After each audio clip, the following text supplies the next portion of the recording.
Hello guys, you know what time it is, your boy PJack. Welcome to PJack's tutorials. You know what time it is. Yeah, the boy PJack. Please like and subscribe to my channel so that other people can see this video. Share it and do all you can to help spread the word out. Today I'm going to be talking about EQs, equalizers, the most powerful tool in every mix and in every sound you hear. It's a very, very important tool. Whenever you hear about EQ, what you should be thinking about is bands and frequency. That's the first thing that should come to your mind. Bands, your low, your mid, your high. Very important. Very, very, very important tool in mixing and mastering. EQs can never be overemphasized. The importance of EQs, very, very, very, very important. I can't even start to talk about it. So what is an EQ? An EQ is an audio filter that affects the frequencies in sound. What is an EQ? An EQ is an audio filter that affects the frequencies of sound. So what are frequencies? You have from 30 Hz.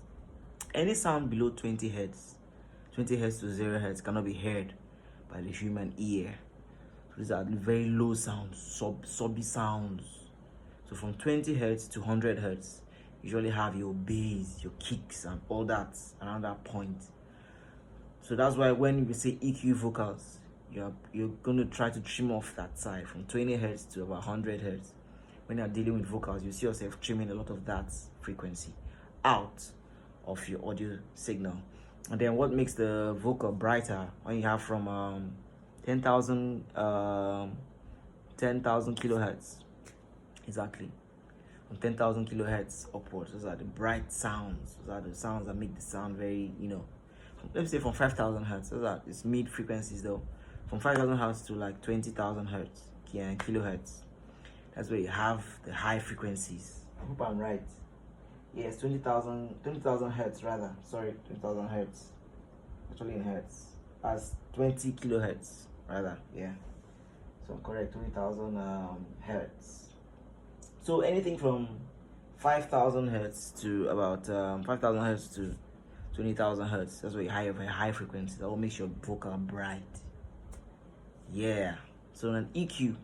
When working with EQs, what you want to do is to make sure that they're one of the first plugins you have running in your vocal chain or your mix chain. You always add an EQ before you add any compressor. Is that clear? Very important in mixing. And then when you're working with an EQ, you must take note of how many bands are available in that EQ. When I usually mix, I have like about 5 to 6 EQs running through the whole mix, from mix to master. About 5 EQs. What am I doing? I'm always subtractive. I'm always practicing subtractive EQing and a little additive. Very little additive. But when I'm doing additive, usually maybe during mastering or instruments, when I'm working with instruments, that's when I usually do additive. But when I'm working with vocals, I almost never do additive, because whatever you want to add in an EQ is already there. So I want to focus on what is there already and just remove what is not, what is the bad sounds that are there, and you see the ones that are already there standing out. That's what I think, and that's my own school of thought, and that's what I learned.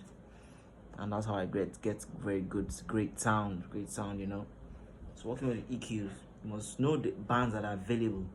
In the default Logic EQ, you have about 1, 2, 3, 4, 5, 6, 7, 8. 8 bands available. In the default Logic EQ, you have 8 bands. And how do I know the 8 bands? I've got, if you can see this, if you can see the screen, just count the bands that are available for you. You can see all the frequency bands that are available for you to work with. That's how you know how many bands are available for you to work with. Then there's Fab Filter Q3. Also gives you a lot of bands that you can work with. So these are very helpful tools in mixing and mastering. Make sure your EQs are running first before you start adding compression to it. And then different EQs. When I'm using like 4 or 5 different EQs, each EQ targets different frequencies which they cut. It actually makes the sound very good. And when you're working with vocals, it's a lot different from when you're working in the master bus.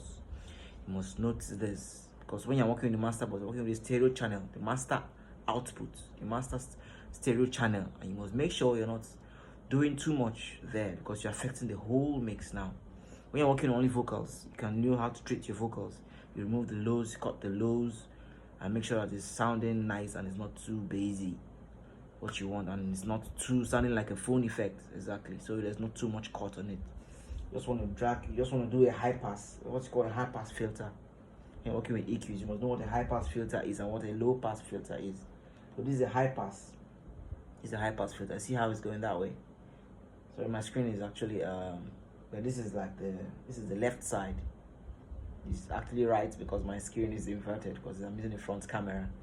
So this is the left side of it. This is the low. So this is the high pass filter. So this way, if you're working with vocals, you don't want to do too much. Just a little. Let me shift my camera.